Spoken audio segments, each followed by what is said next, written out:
Actually इस panel में कुछ फीचर ऐसे हैं जिन्हें आप तभी यूज कर सकते हैं जब आप अपनी प्रोफाइल को अपडेट कर लेते हैं। तो इसलिए इसमें आने के बाद सबसे पहला काम आपको यही करना है, अपनी प्रोफाइल को अपडेट जरूर करना है। उसके बाद हम वापस चलते हैं डैशबोर्ड में। अब देखिए डैशबोर्ड में यहाँ पर आपको क्या क्या जानकारी मिलती है।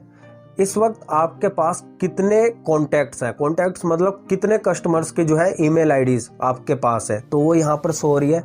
मेरे पास जो है 8792 ईमेल आईडीज जो है कस्टमर की अभी मेरे पास इसमें सेव है।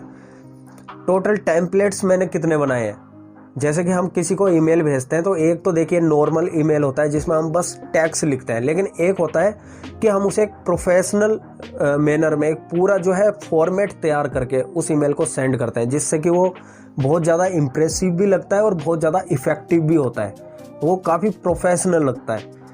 तो अगर उस तरह के टेम्पलेट्स अगर आपने कुछ बनाए हैं, सेव करके रखे हैं, तो वो यहाँ पर शो करेगा कि आपने कितने टेम्पलेट्स जो है सेव कर रखे हैं, और यहाँ पर कितने आपने जो है ईमेल कैंपेन चलाए हैं वो यहाँ पर शो करेगा, और कितने ग्रुप हैं आपके पास। जैसे जो भी कस्टमर्स की ईमेल आईडी आपके पास है तो आपने क्या करा, उनको ग्रुप्स जो है उनमें डिवाइड कर लिया। जैसे कुछ कस्टमर्स को किसी एक ग्रुप में रख लिया और कुछ कस्टमर्स को दूसरे ग्रुप में रख लिया। एक्चुअली क्या होता है कि हमारे पास जो कस्टमर है वो एक जैसे नहीं है, अगर अलग अलग तरह के कस्टमर है तो हम क्या करते हैं उनके ग्रुप बना देते हैं, जिससे हमें ये आसानी रहती है कि हाँ ये वाले जो कस्टमर है वो हमसे कौन सा प्रोडक्ट लेते हैं या कौन सी सर्विस लेते हैं, तो हम उनको जो है उसी हिसाब से उनके पास ईमेल भेजते हैं।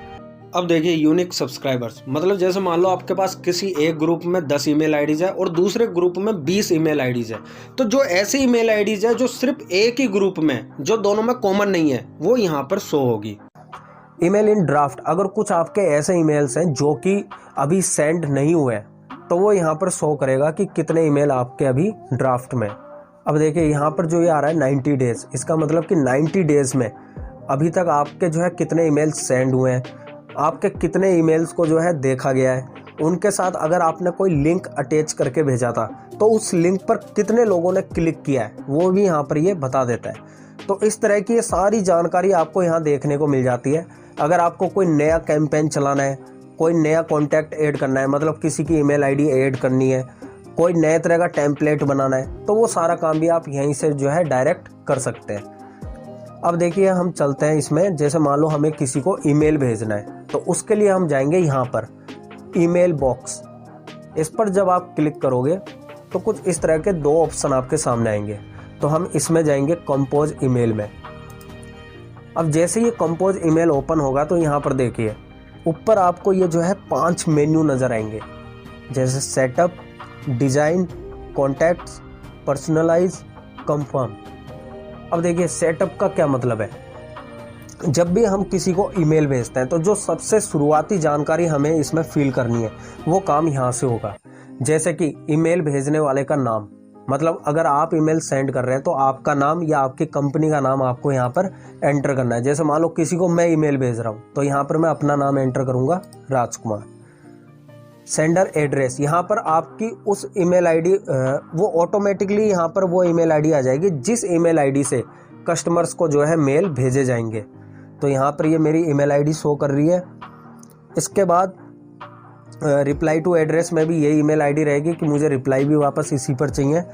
सब्जेक्ट एक्चुअली क्या होता है कि जब हम किसी को ईमेल भेजते हैं तो वो ईमेल किस चीज़ के रिगार्डिंग है वो उसका सब्जेक्ट होता है, जिसे हम जो है मतलब कि 1 या 2 वर्ड में हम वो सब्जेक्ट यहाँ पर लिख देते हैं, जिससे पता चल जाता है कि हाँ ये ईमेल जो है किस चीज़ से रिलेटेड है। जैसे फॉर एग्जांपल अगर मान लीजिए मैं किसी को इंटरव्यू के लिए इनवाइट करना चाहता हूँ और उसके रिगार्डिंग मैंने किसी को ईमेल भेजा है तो उसका सब्जेक्ट क्या रहेगा, इंटरव्यू इन्विटेशन। तो इस तरह से जो भी आपके ईमेल का सब्जेक्ट रहेगा वो यहाँ पर आपको एंटर करना होता है। जैसे मैं एग्जांपल के लिए यही यहाँ पर सब्जेक्ट रख देता हूँ, इंटरव्यू इनविटेशन। ठीक है, इसके बाद यहाँ पर देखिए नीचे ये कॉलम है फूटर का। ठीक है, ये वाला जो ऑप्शन है फूटर एड्रेस क्या होता है, जैसे आपने देखा होगा कि जब भी आपके पास कोई ईमेल आते हैं तो उस ईमेल में सबसे नीचे जो है कोई एचआर का नाम, उसका कॉन्टैक्ट नंबर या कोई एड्रेस वगैरह इस तरह की इंफॉर्मेशन रहती है जो सबसे नीचे रहती है ईमेल में। तो वो इन्फॉर्मेशन आप यहाँ पर टाइप कर सकते हैं। ये चीज़ जो है ईमेल के अंदर, जो ईमेल की आपकी जो बॉडी होगी उसमें सबसे नीचे ये चीज़ शो करेगी। इसके बाद प्रीव्यू टेक्स्ट। एक्चुअली जब हम किसी को ईमेल भेजते हैं, या आपने भी देखा होगा जब आप किसी का ईमेल आता है, आप जब अपने जीमेल को ओपन करते हैं तो वहाँ पर उस ईमेल का सब्जेक्ट शो होता है, लेकिन सब्जेक्ट के अलावा उस ईमेल का थोड़ा सा पार्ट जो है आपको शो होता है। तो वो एक्चुअली ये वाला पार्ट होता है प्रीव्यू टेक्स्ट। मतलब आप क्या चीज़ जो है सब्जेक्ट के साथ में जो है लोगों को दिखाना चाहते हैं। एक्चुअली जो मार्केटर्स होते हैं उनके लिए ये चीज़ बहुत ज़्यादा फ़ायदेमंद होती है, क्योंकि जो चीज़ आप यहाँ पर टाइप करते हैं तो आप एक तरह से मतलब एक हिडन कमांड जो है कस्टमर के दिमाग में डाल सकते हैं, ताकि वो आपका ईमेल खोलकर देखे। तो यहाँ पर आप वो टेक्स्ट लिखेंगे जो आप सब्जेक्ट लाइन के जस्ट बाद में जो है शो करना चाहते हैं। तो इस तरह से ये सारे इन्फॉर्मेशन बनने के बाद अब हम यहाँ पर नेक्स्ट पर क्लिक करते हैं। अब जो अगला मेन्यू है वो है डिज़ाइन। यहाँ पर क्या काम होता है, जैसे कि जो ईमेल हम भेजना चाहते हैं तो उसका फॉर्मेट हम किस तरह का रखना चाहते हैं, उसकी बॉडी कैसी रखना चाहते हैं, उसके लिए हम किस तरह का टेम्पलेट यूज करना चाहते हैं, तो वो सारा काम इसमें होता है। मतलब एक तरह से हमारा जो ओवरऑल ईमेल है वो यहाँ पर पूरा उसका स्ट्रक्चर यहीं पर तैयार होता है। अब देखिए यहाँ पर 3 ऑप्शन है, my save templates, code your own और थीम्स। अब इनका क्या मतलब होता है एक एक करके समझते हैं। माई सेव टेम्पलेट्स मतलब अगर किसी टेम्पलेट को आपने पहले यूज किया है या उसको सेव करके रख रखा है तो वो यहाँ पर शो होगी। अगर आप चाहे तो इसी टेम्पलेट को दोबारा यूज कर सकते हैं, उसे एडिट भी कर सकते हैं। अगर मान लीजिए आपको कोई नई टेम्पलेट तैयार करनी है तो आपको इस ऑप्शन पर आना है, कोड योर ऑन। यहाँ पर क्या है कि आपको वो सारे फीचर मिलेंगे जिनके जरिए आप एक नई टेम्पलेट तैयार कर सकते हैं। फॉर एग्जांपल जैसे अगर आपको कोई इमेज जो है लेनी है तो यहाँ पर जब आप क्लिक करेंगे तो यहाँ से आप कोई भी इमेज को यहाँ पर इंपोर्ट कर सकते हैं। और अगर आपको जैसे मान लो कोई टेम्पलेट कहीं पर पहले से है बना हुआ, कोई ईमेल पहले से कहीं पर तैयार है, अगर उसका जो है HTML फॉर्मेट अगर वहाँ पर आपके पास है तो उसे आप जस्ट यहाँ पर जो है कॉपी पेस्ट करके भी उस टेम्पलेट को यहाँ पर ला सकते हैं। तो ये जितने भी ऑप्शन है यहाँ पर आप जो है अपना एक खुद का टेम्पलेट तैयार कर सकते हैं, खुद का एक जो है पूरा स्ट्रक्चर तैयार कर सकते हैं। इसके बाद में जो ये थर्ड ऑप्शन है थीम, यहाँ पर क्या होता है कि यहाँ आपको पहले से ही जो है बने बनाए जो है रेडीमेड टेम्पलेट्स मिलते हैं। अब देखिए हर तरह की जो मतलब हमारी कैटेगरी होती है उससे रिलेटेड टेम्पलेट यहाँ पर ऑलरेडी बने हुए हैं। तो अगर आप चाहे तो इन्हें एज इट इज़ भी यूज कर सकते हैं, लेकिन अगर मान लो कोई टेम्पलेट आपको पसंद आ गया, जैसे कि ये वाला टेम्पलेट हमें पसंद आ गया, लेकिन इसमें कुछ चीज़ें हम चेंज करना चाहते हैं, जैसे कि हम यहाँ पर अपना लोगो लगाना चाहते हैं या अपने जो है अपने हिसाब से टेक्स्ट लिखना चाहते हैं, तो उसके लिए आप इसको एडिट भी कर सकते हैं। जैसे ही आप इस एडिट थीम पर क्लिक करोगे तो इस तरह से ये ओपन हो जाएगा।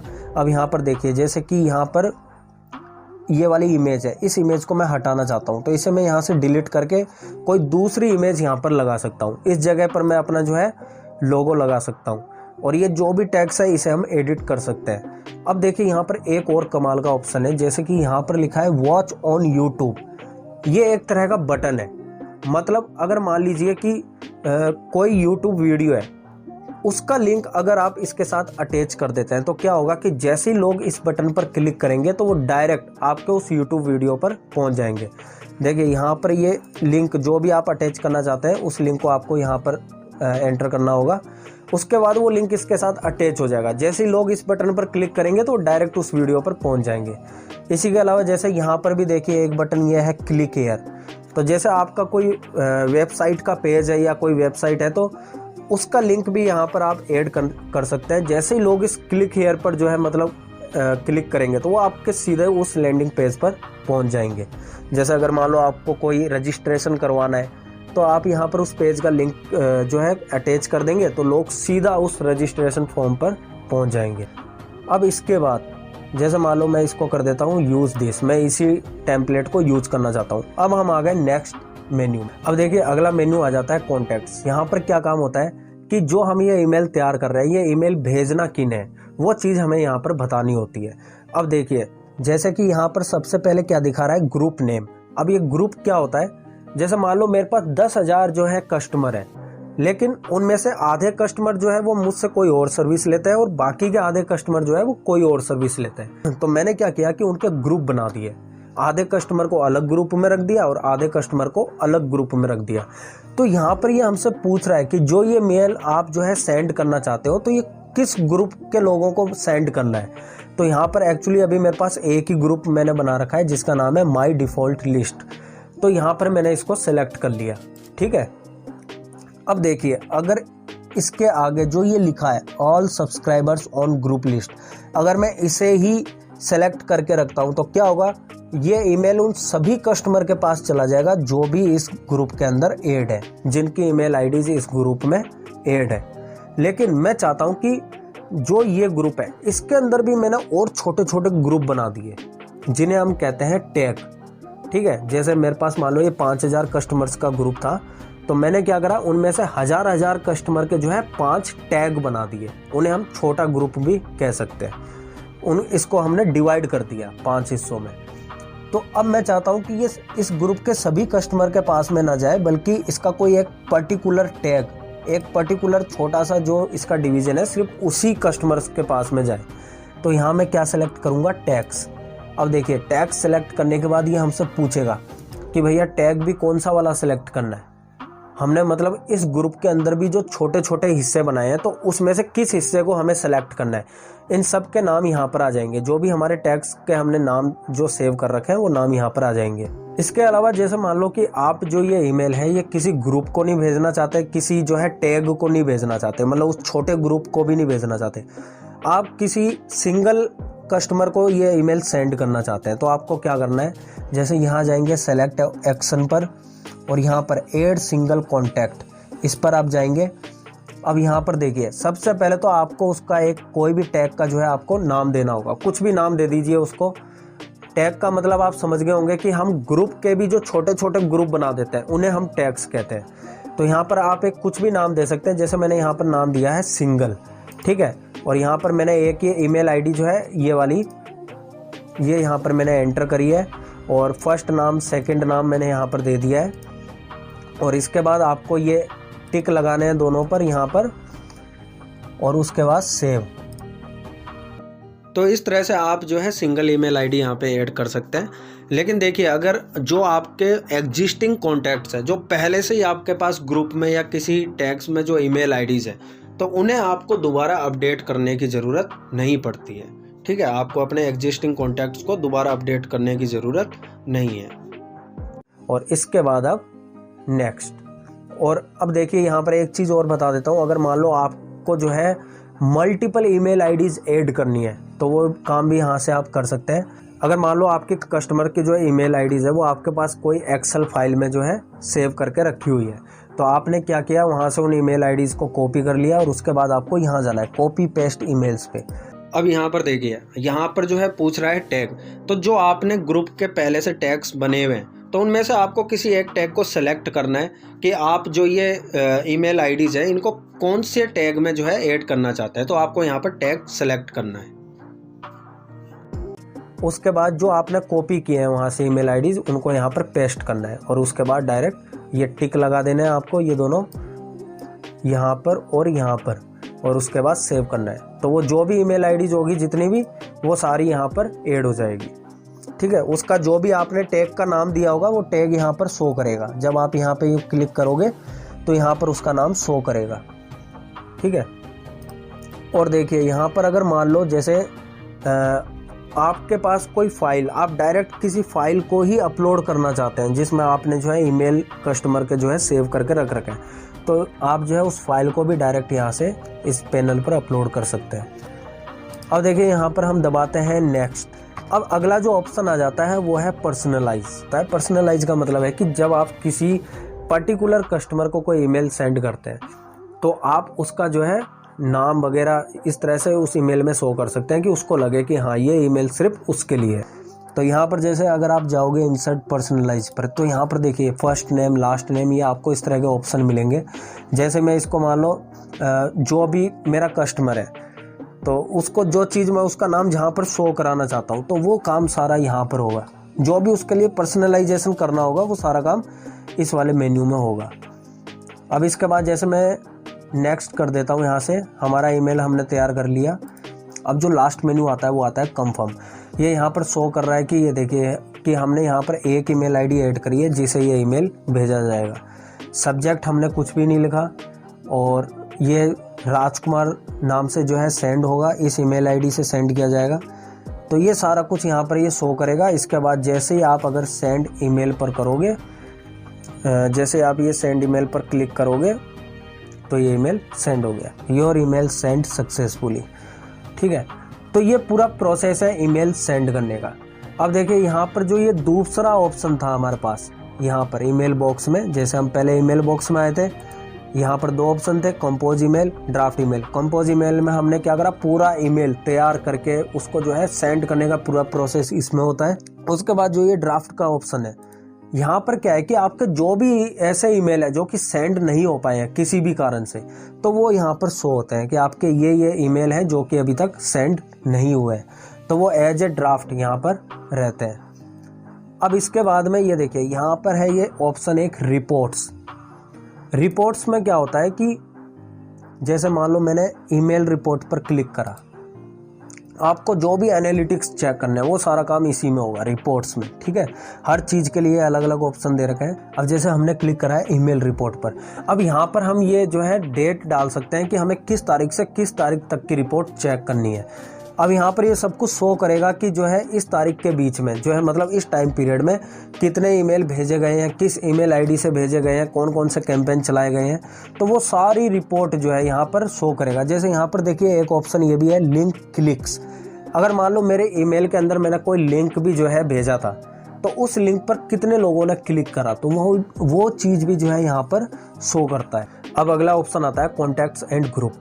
देखिए जब भी आप अपने कस्टमर्स की ईमेल आईडीज़ जब इस पैनल पर ऐड करते हैं तो उसे हम कॉन्टैक्ट्स कहते हैं। तो उन कॉन्टैक्ट्स को जो मैनेज करने का काम है वो सारा यहाँ से होता है। जैसे ही आप इसे ओपन करोगे तो ये देखिए मैनेज कॉन्टैक्ट्स, इस ऑप्शन पे हम क्लिक करते हैं तो ये देखिए ये वही इंटरफेस सामने आ गया जो हमने वहाँ पर देखा था जब हम ईमेल सेंड कर रहे थे, और वहाँ पर जो कॉन्टैक्ट वाले मेन्यू में जो इंटरफेस सामने आया था वो इंटरफेस यहाँ पर वापस सामने आ गया। लेकिन यहाँ पर थोड़ा सा अलग काम होता है। वहाँ पर हमसे ये पूछा जा रहा था कि आप ये ईमेल किन्हें भेजना चाहते हैं, लेकिन यहाँ पर क्या है कि ओवरऑल हमारे कॉन्टैक्ट्स को मैनेज करने का सारा काम हम यहाँ से करेंगे। अब देखिए जैसे यहाँ पर ये शो कर रहा है, अभी हमारे पास एक ग्रुप है जिसका नाम है माय डिफ़ॉल्ट लिस्ट। उसमें दो टैग हैं, कोर्स ऑडियंस और सिंगल। अब देखिए जैसे कि आप अगर कोई नया ग्रुप बनाना चाहते हैं, जैसे आपके पास टोटल मैंने एग्जांपल दिया था, जैसे मान लो 10,000 कस्टमर है तो आप 5,000 कस्टमर को अलग ग्रुप में रखना चाहते हैं और 5,000 को अलग ग्रुप में। तो जो ये ग्रुप बनाने का काम है वो सारा कुछ यहाँ से होता है। देखिए सेलेक्ट एक्शन के ऑप्शन पर जाओगे तो ये देखिए जो भी नया ग्रुप का नाम चेंज करना हो, नया ग्रुप बनाना हो, ग्रुप को डिलीट करना हो, कोई नया टैग्स अगर ऐड करना हो या टैग्स को डिलीट करना हो। टैग्स मतलब कि आपने एक ग्रुप को भी छोटे छोटे ग्रुप्स में डिवाइड कर दिया तो उन्हें हम टैग्स कहते हैं। तो वो सारा काम यहाँ से होता है। उसके अलावा यहाँ पर देखिए अगर आप कोई नई ईमेल आईडी को अगर ऐड करना चाहते हैं, अगर एक या दो ईमेल आईडी आपको ऐड करनी है तो आप ऐड सिंगल कॉन्टैक्ट इसके ज़रिए करेंगे। और अगर आपके पास मान लो काफ़ी ईमेल आईडीज़ है तो आप डायरेक्ट उन्हें जो है एक्सेल फाइल से कॉपी करके इस ऑप्शन के ज़रिए आप इस पैनल पर जो है ऐड कर सकते हैं। और उसके अलावा अगर आपके पास कहीं पर फाइल है तो उस फाइल को भी आप यहाँ पर अपलोड कर सकते हैं। तो जो ये कॉन्टैक्ट्स को मैनेज करने का सारा काम है वो सब कुछ इस वाले ऑप्शन से होता है। ठीक है, कॉन्टैक्ट्स एंड ग्रुप के ऑप्शन से। इसके अलावा नीचे जब आप आएंगे तो यहाँ पर देखिए टेम्पलेट्स, मैनेज टेम्पलेट्स। तो यहाँ पर भी वही ऑप्शन सामने आ गया जो हमने उसमें देखा था कि अगर आपके पास कोई भी टेम्पलेट सेव है, पहले से आपने यूज़ करी है, वो आपको यहाँ पर शो होगी। अगले में कोड योर ऑन में क्या होता है, आप नई टेम्पलेट बना सकते हैं। और थीम के अंदर क्या है कि आपको बनी बनाई टेम्पलेट मिलती है जिन्हें आप एज इट इज़ भी यूज़ कर सकते हैं या उन्हें एडिट भी कर सकते हैं। तो ये सारा काम जो है टेम्पलेट में होता है। अब हम आ जाते हैं वापस हमारे डैशबोर्ड में। अब देखिए डैशबोर्ड में यहाँ पर आपको एक चीज़ यहाँ पर ये शो होती है, ईमेल बैलेंस। ठीक है, आपको इसके अंदर आपका कितना बैलेंस रहा है, आप कितने ईमेल सेंड कर सकते हैं, वो सारी डिटेल आपको यहाँ पर शो होती है।